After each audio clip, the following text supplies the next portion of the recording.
the Chapter 27 Nuclear Energy follow-up sheet. So for question 1, it's asking for the corrected reactions, or filling in the blanks, and whether it's fission or fusion. This is quite easily done by counting up the number of protons and neutrons, the atomic number first, basically working out what the last one should be. So in this case, I'll just write this up here. We'd have 236, so 235 plus 6, minus 141 minus 3. Okay, remembering that we've got 3 neutrons there. That leaves us with 92. And then we do the same for the protons. The proton number would be 92 minus 56 minus 0. That leaves us with 32. Okay, so we end up with the gap being filled with 92, 32, and that is krypton. Okay, again, just using your periodic table for that, and that is an example of fission. We're going from a heavier isotope to a lighter isotope. The next one, we do exactly the same process. Okay, we find that there's no difference there. Okay, so there's no difference, so the energy, the excess mass is released as energy, so it's a gamma photon, so it's a plus gamma. Put pluses in other sides. I'm just doing the gaps here. And that is an example of fusion, because we're getting 2 helium nuclei combining to make beryllium.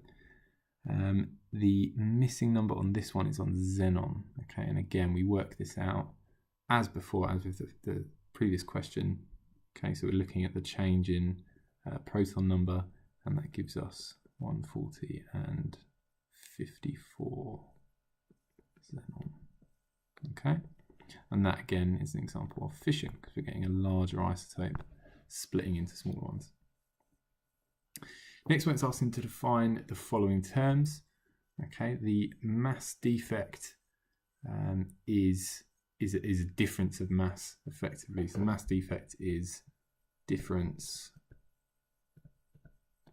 in mass between constituent parts, okay, nucleons and nucleus, that mass of the nucleus.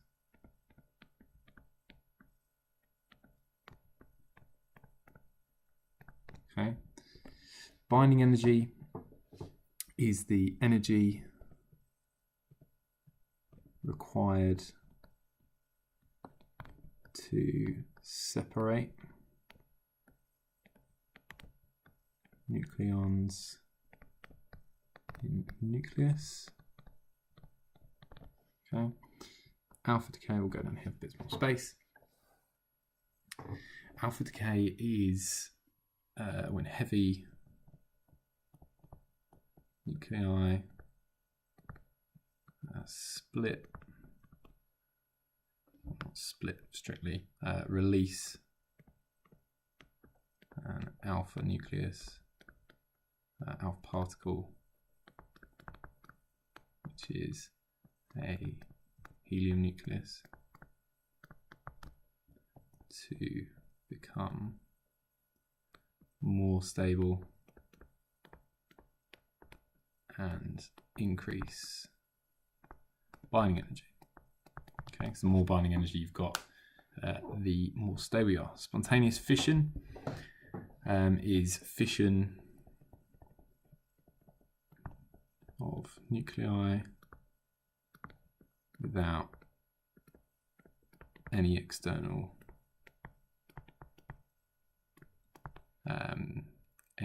input.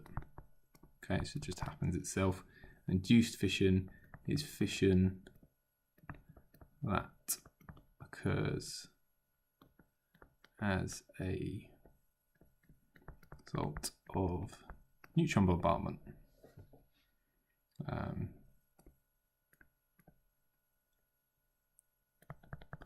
Or other external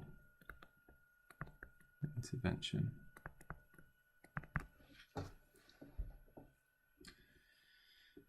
So question 3 is talking about the energy release.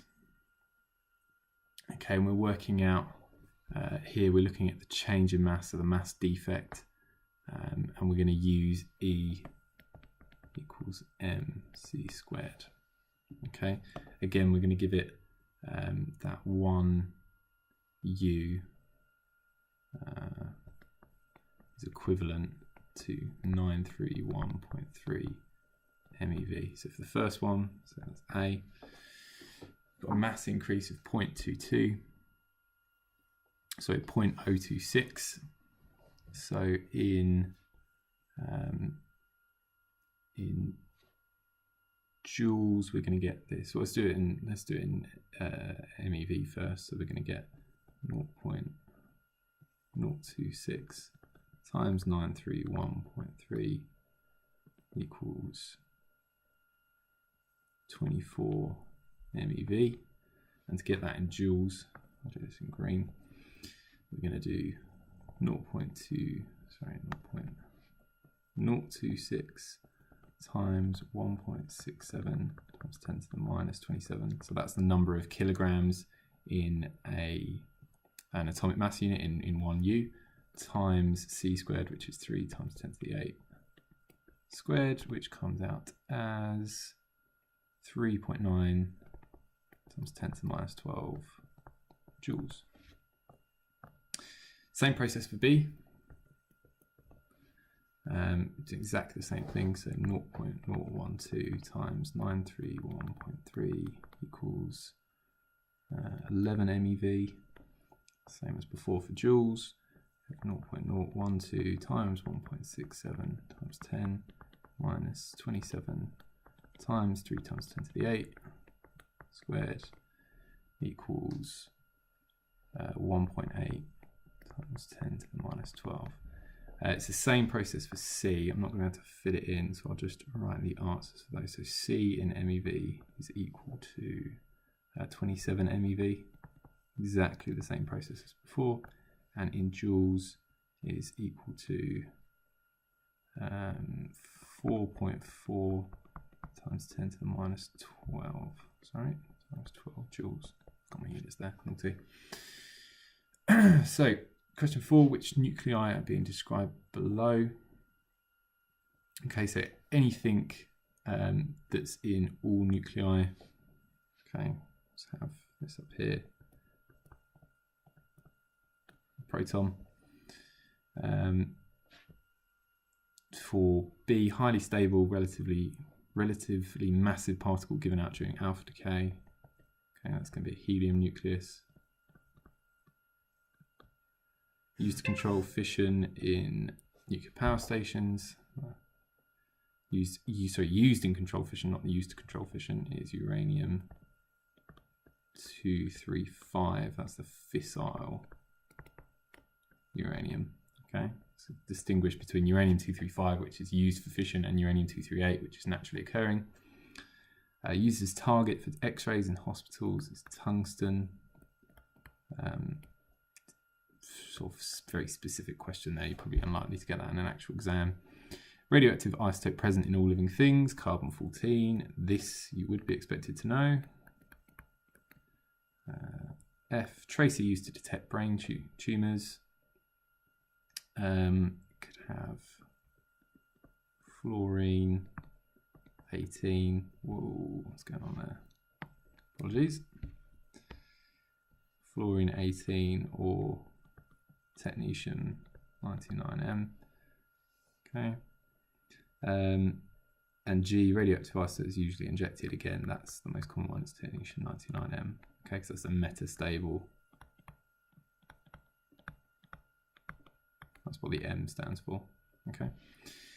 How is binding energy different to binding energy per nucleon? So this is sort of reasonably straightforward. Binding energy is just the total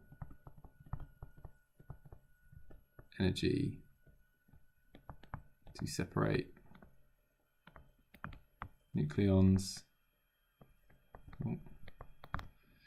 per nucleon is BE over N. Okay, and not sign is represents stability. So more BE over N means more stability.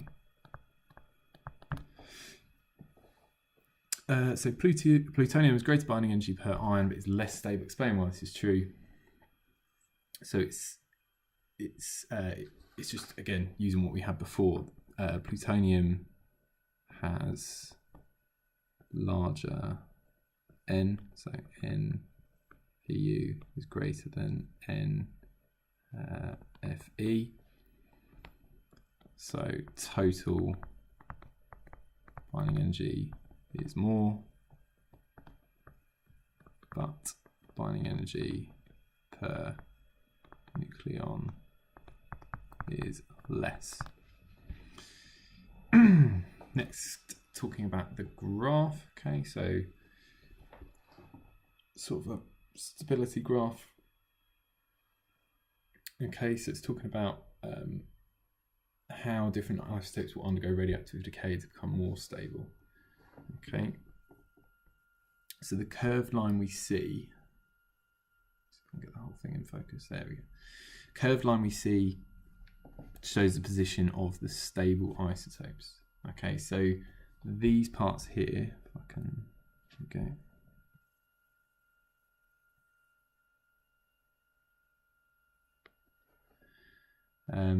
Apologies, no.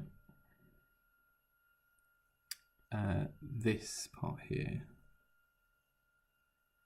is stable.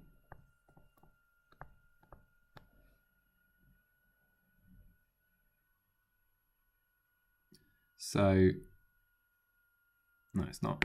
I'm getting this wrong. This part here is the stable isotopes. There we go, finally. That's part of the stable isotopes. So, curve shows stable isotopes, which it says there. Okay, shows stable isotopes. Other isotopes will effectively try and get to that point. So will decay via alpha, beta, strictly not gamma, because that's not going to change your nucleon number, but they do give off excess energy and then can further alpha and beta decay. Decay via alpha, beta, gamma to get, just got a little bit here, closer to this curve of stability.